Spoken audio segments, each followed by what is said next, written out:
I know this has been a long wait for a lot of you that have been waiting patiently for COVID-19 conspiracy part 6, empowering yourself.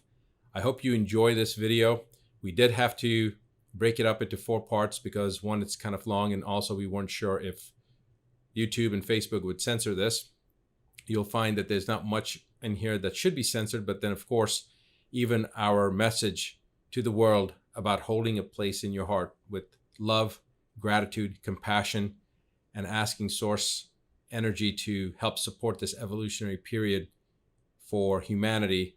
That message that Dr. Lipton, myself, and Nia Peoples had sent out was censored. So we don't know if it'll be censored, but suffice it to say that the entire video is available on the Advanced Medicine dashboard, where you have access to not just this video, but you'll have access to all 6 parts and the 7th part that'll be coming out right after part 6 is completed. And you will be able to download each one of those videos. I want you to spread those videos far and wide, post them wherever you want, keep them on your devices, share them with friends and family, because it's about time that the world recognizes what the truth is. And you having those videos in your hands, in your possession, being able to disseminate them easily is the only way that that's going to happen. So pay it forward, pass it on. Thank you. All right. All right. So go ahead, Bruce. What was the question you were asked Judy? I was asking my expert, because I'm giving a lecture on it, and we talk about the HIV and the GP120 and all that kind of stuff like that. And from the brief discussion I heard from you, you actually come to the conclusion that it was a cytokine cascade that was the problem, not the loss of the CD4 cells. Correct. So what my PhD thesis said was that, at the time in the mid 80s when I started my work with Dr. Frank Rossetti, it was 1987. And basically, because Fauci, and we didn't know this until recently, because he had the grant, the patents on IL-2 therapy, which you'll recall Frank Rossetti discovered. So it was a big surprise to us he had the patents. But for that entire decade since Luc Montagnier isolated the virus, and we confirmed the isolation with the same patient population, what we've been investigating is how the virus caused cancer caused AIDS, when in fact only 1 in 10,000 T cells was infected. So if only 1 in 10,000 T cells is infected, of course, the other, the hypothesis is somebody else is the orchestrator of the cytokine storm. And so that work, we proposed the monocyte macrophage, infected primary monocyte macrophages, isolated primary monocyte macrophages away from HIV infected people, showed what kinds of energies, what kind of toxins, what kind of co-infections activated the latent expression, expanded the viral reservoirs, and turned the fire up on the storm. At the same time, as we identified the NF-kappa B pathway, it was prior to, so the NF-kappa B pathway and that transcription factor created the IL-6, the IL-8, the storm of the flame of the signature. At that time, NF-kappa B was thought to be totally a cytoplasmic protein, nuclear factor kappa beta, and regulating B cell and antibody expression. It wasn't really known how it functioned. So we submitted the paper where I isolated the nucleus after my PhD thesis. My PhD thesis was, is the macrophage infected and the orchestrator of the immune response? They told me, oh, you're ridiculous. Macrophages don't have CD4 on them. And this was, of course, before we understood the delta CCR5, the delta 32 deletion in people that had HIV and would never get AIDS, because it was that CCR5, that chemokine receptor 5, which was the target of peptide T. So we knew peptide T worked back in the 80s, and we didn't know why. So that's an immune therapy, an immune modulating agent. And all we need do is keep that CCR5 T cell interaction from happening, and you would never get AIDS. And so with because the virus couldn't enter through CCR5. So the first publications we tried before my PhD thesis is you're an idiot because macrophages don't have CD4 on them. And your macrophage cultures must be contaminated with T cells, which of course wasn't what turned out to be. And I did defend that thesis and show what activated it from latency. So there were really two things: DNA methylation. We did this work with Stephen Balin in my postdoctoral career to continue to ask what happened. And so what we knew is that the retroviruses have CpG on-off switches in their promoters, and so do immune response genes. And so the question that Steve Balin asked us originally in 1992 was, does DNA methylation silence retroviruses and prevent them from doing harm? Which to me was quite boring, and to Frank Rossetti was quite boring, because yes, that's certainly true, and there's no reason to expect, and we had in vitro data, so that's boring. So what we asked was, what do retroviral infections, what does HIV do to the DNA methylation machinery? And that's really the key. And it's the key to, and so what it does is it basically hijacks the DNA methylation machinery and alters the methylation patterns. And it gives you a broader range of epigenetic silencing through DNA methylation. And it silences tumor suppressor genes, immune response genes. And in the case of the study we did, what we did was we looked at the promoter of interleukin-2 and interferon gamma, Th1 responses to get a protective immunity against the virus. And they only have one CpG different in the promoters of interleukin-2 and interferon gamma. So what that says is, and we took advantage of a restriction endonuclease known as SNAB1, which is it's methyl sensitive. If it's methylated, SNAB1 won't cut that site, and if it's not methylated, it will. So the DNA methylation, as you know, is the stop sign on the promoter. Don't transcribe that gene. Don't write that virus. Don't express that virus. So did a simple PCR assay across that, with and without SNAB1. And very key, the reason why HIV/AIDS patients don't have a type 1 immune response, it's crippled and they can't silence the flame, and is that single methylation and the alteration of the methylation machinery in HIV infected individuals. So it's two things. It's the inflammatory signature, and F-kappa B translocates to the nucleus. We didn't know about I-kappa B. We published that paper. They said, you're an idiot, your cells are, we threw it in the desk drawer because Frank Rossetti never cared about publications. And on the minute they cloned I-kappa B and recognized the phosphorylation releases to the nucleus, then in fact the signatures turned on.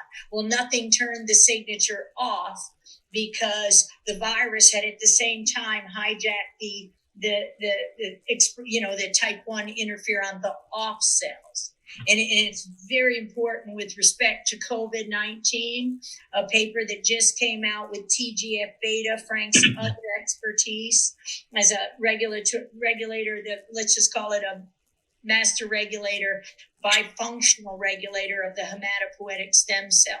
Well, what that paper says is that TGF-beta through STAT3 causes a hypermethylation and silencing of SOX3, which is suppressor of cytokine signaling 3, which we didn't know about in the 80s. So now SOX3 is suppressed. So you can't suppress the inflammation driven by SARS-CoV-2. At least at the level of the lung and TGF-beta, drives fibrosis in people who already have that trigger switch. So the idea that you have resident stem cells now, tissue resident stem cells of macrophages throughout the body, and it's not the bone marrow macrophage, because again, we didn't know there were resident macrophages in each thing in 1987 or 91. So we can start putting all of these things together.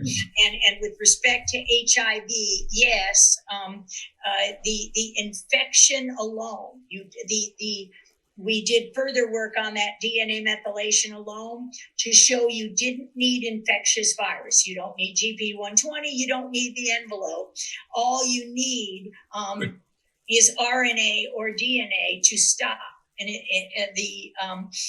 the methylation, to alter the methylation machinery, and that sets the cascade going. So it's really key in this case, where now we're injecting, and Luc Montagnier has been tapping us the last few weeks, and he and Frank Bracetti over the last few weeks. Frank and I still work together in Carlsbad, California. And he's been tapping us about the HIV sequences in this new strain of virus. And so we see an ability with some strains, just GP120, which doesn't make sense to me, but in his original work, he was showing us GP41, which is, of course, the transmembrane. So if you just have GP120 and you don't stick to the cell, you're floating around, that's not a big deal, in my opinion. So there's something wrong with that.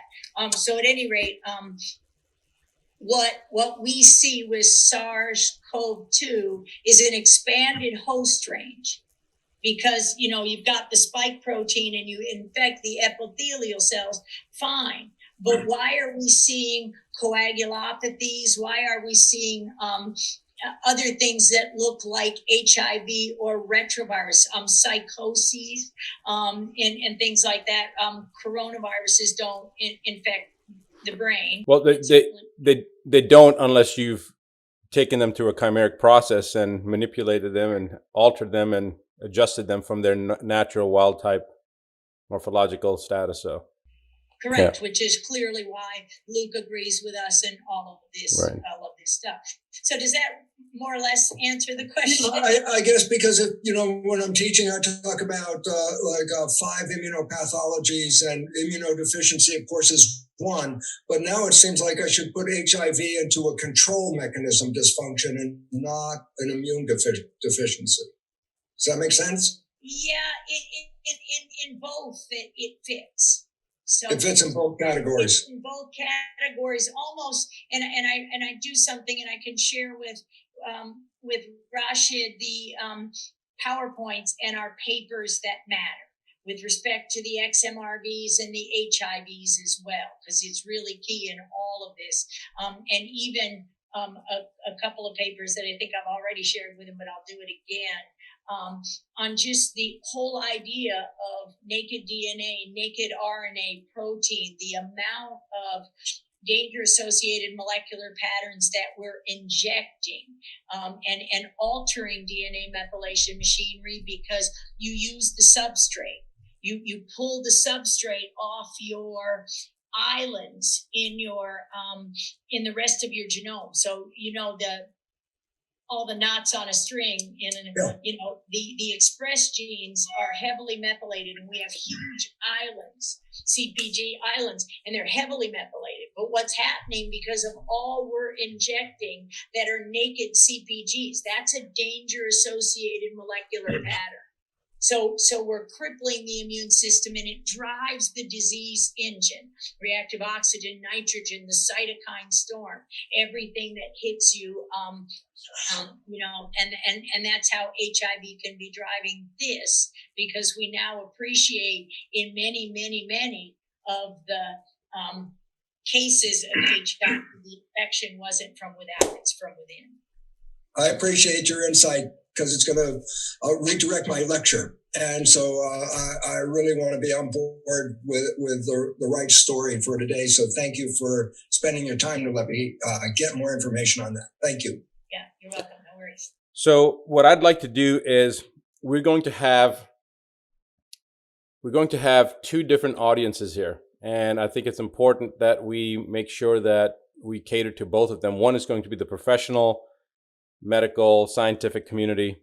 And I don't know whether you guys think that we should just talk first on a superficial level, and excuse me, I don't mean superficial level, but we talk more on a fundamental level that the layperson will understand, and then we go more into the scientific aspect, or whether we should just let it loose and then let everybody see it. I don't know how you guys feel about it, but part of me feels like the public is so much more educated, and we want to empower them with as much information as possible, so that we should probably go and just have just one version and let them we should always keep it as simple as we can in the beginning, and then we can expound upon it in more scientific detail if we need to. Is that good with you guys? That's great. Perfect. It's great for me. I've taught in medical school for years. And when I started talking about the biology of belief, I had to really say, look, I have to start from the basic beginning here, because your education has distorted everything. And so we need to start over here. So I had to talk down, actually bring it from the bottom up for them to get it. Because if I started up here, their confused information down here will distort everything I said up here. So we had to start from the beginning. Right. So I really feel we address this to the conventional audience. And let medical doctors pick up what they can from this, because if we jump at the top, I think they're going to distort everything we said in the first place. I agree. And plus, I was trained in general surgery, so we were very simple-minded people. When in doubt, cut it out and heal with steel. So we need to keep it very, very fundamental of ABCs, and that's it. Yeah. Because beyond that, I may not get it. So, all right. So I'd like to start off first by talking a little bit. I have a philosophy about the 7 toxicities. And in my experience, in my clinical experience, when I discovered your work, Bruce, 16, 17 years ago, it was actually 3 toxicities at that time. And as time went on, these toxicities, they're not actually in the order of significance. They're more in the order of how they were revealed to me, or how I discovered them, or how I experienced them. So I'm going to first quickly go through those 7 toxicities and talk about the current situation, how they relate to each of these toxicities. And then I would like to use that to expound upon.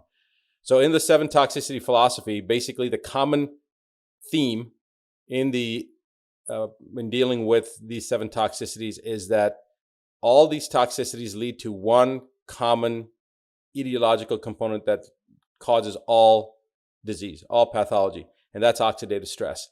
The first one is heavy metals. So before I go into the individual ones, my belief, my postulate 22 years, 23 years ago was that if this is true, that if it's oxidative stress where all injury starts from, then by definition, if you can eliminate oxidative stress, then you should either reduce pathology, but potentially, theoretically, eliminate it completely.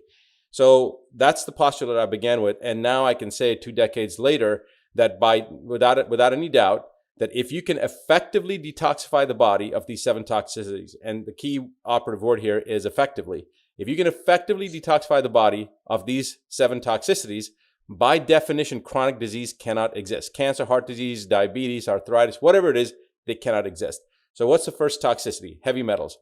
Now, this is not just the heavy metals like mercury, nickel, and all those types of things, uranium, plutonium, etc., but it's also the trace minerals in higher amounts than they should be. For example, iron, selenium, copper in higher doses than what the body needs actually start acting like heavy metals.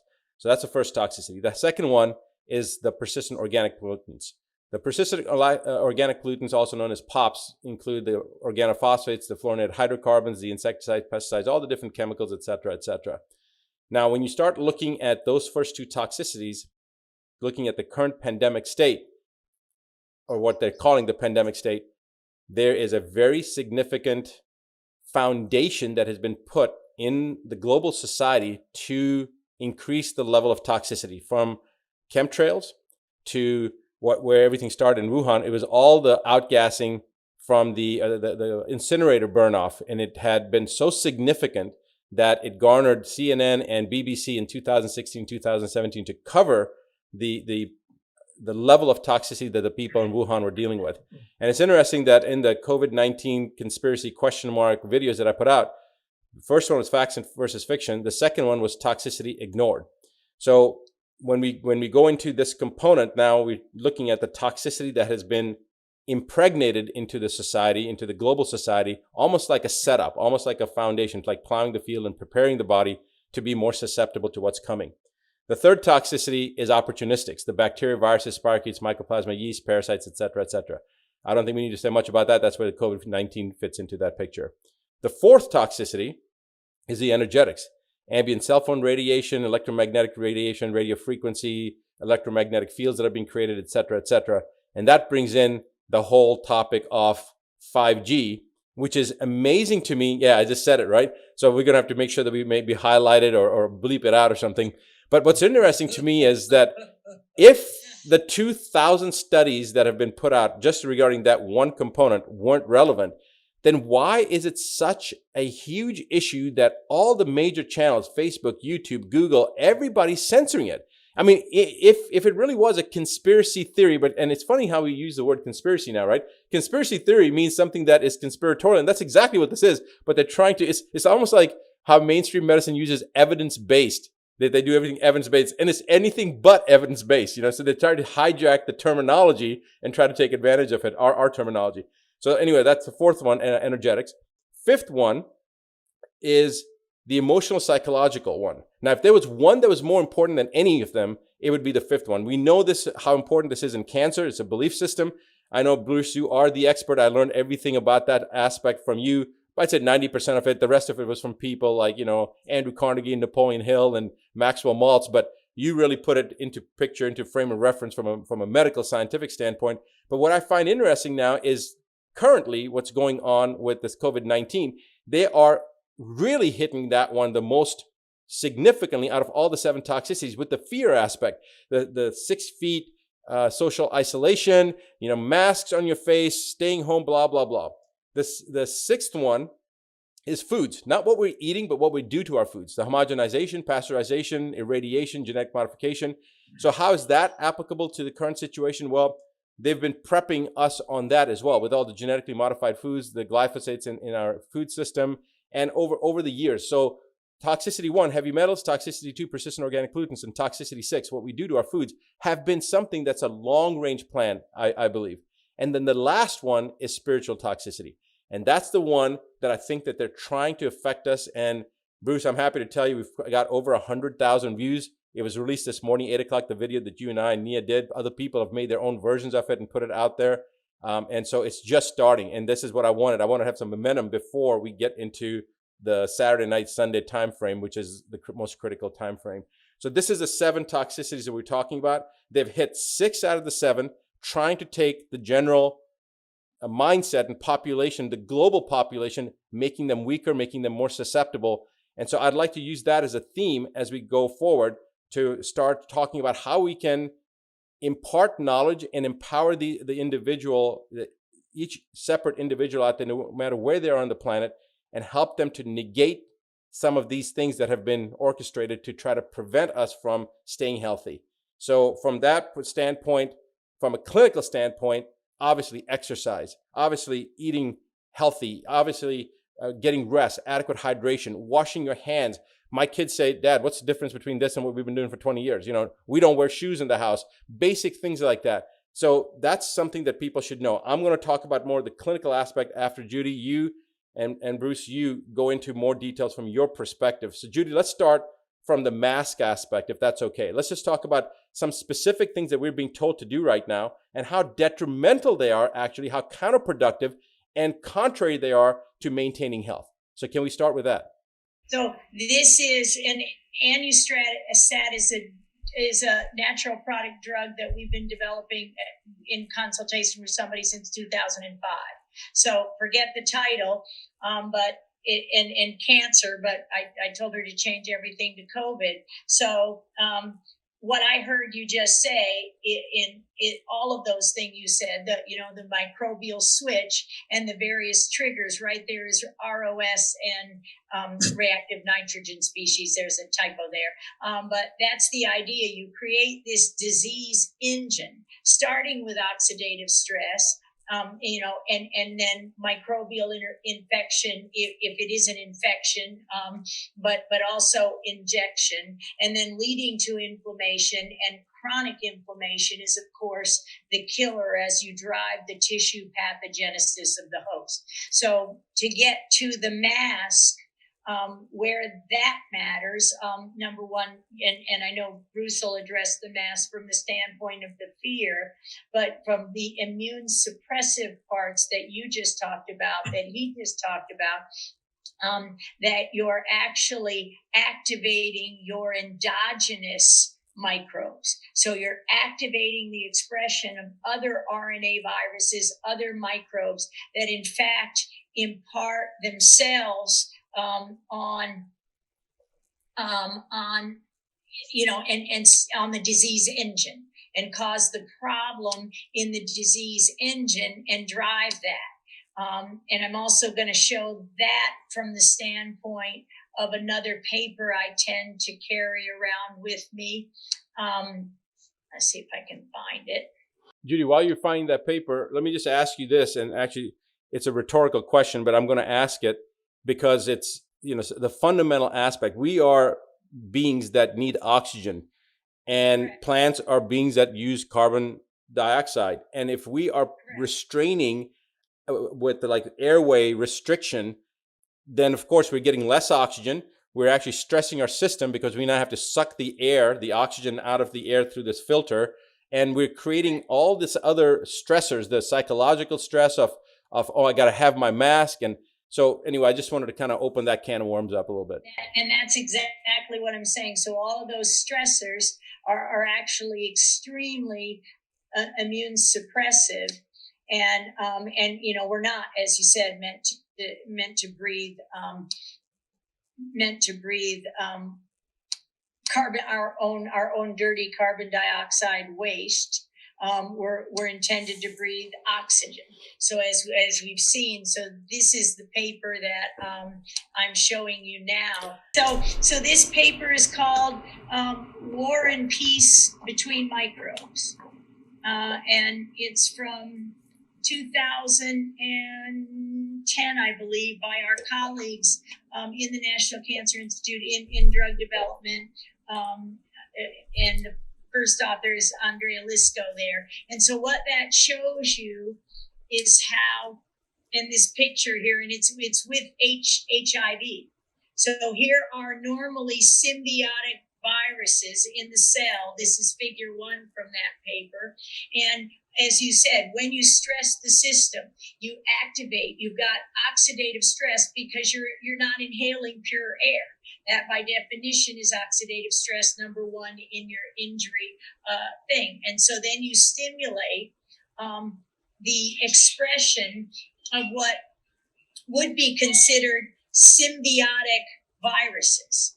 And what they do, those reactivation of symbiotic, you're in equilibrium with them. They're not a problem to you. Your immune system has them in order. And what that does is it will, that you see them in balance in figure A, with triggering immune responses and containment of viral replication. You keep the virus silenced no matter what kind of virus it is, whether it be EBV, herpes viruses, and things like that.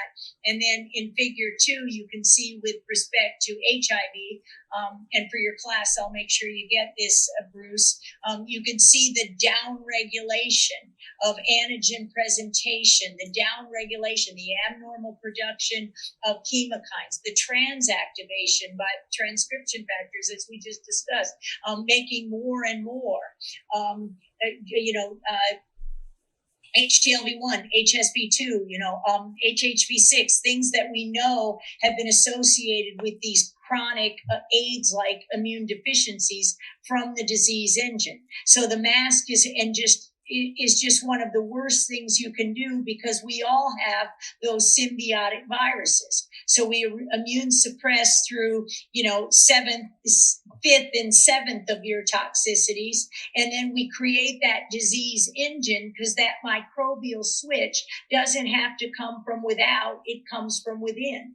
And so then what you're activating is your own coronaviruses that you may have silenced, and you're creating recombination between pieces and parts, and you're just crippling your immune system, taking out your type 1 interferon, your basic antiviral response, because you're and natural killer cells, their only job is to detect cancer cells and virus infected cells. And they do that through stop signs, killer inhibitory receptor. Don't eat me. It's a Pac-Man. Don't eat me. So we're suppressing our natural, at various levels, our natural immune system. In fact, just by wearing that abnormal mask. In fact, it's the whole lymphocyte subpopulation that we start to decrease, is it not? Because you're creating. As that talks back and forth. Exactly. Absolutely. The entire. The regulatory cells, the myeloid suppressor cells, we create just, a nightmare.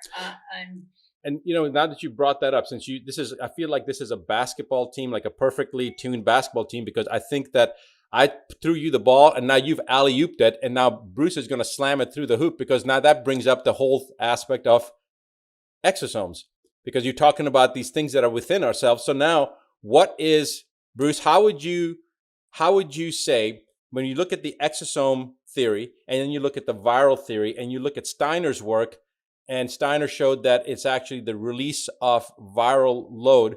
It's secondary to a toxic epigenetic environmental trigger that causes this release. And then you have, there was a doctor, I think his name is Kaufman in the West Coast, that put out a video that was a really well done video where he shows the similarities between exosomes and viruses, specifically the COVID-19. And there's no distinction. I mean, there's, morphologically, characteristic, size, electron microscopy, everything. So would you like to take that one, Bruce? Would you like to slam that one through the hoop? I hope you enjoyed this first part. Part 2 will be released tomorrow. Tune in, download it, spread the word.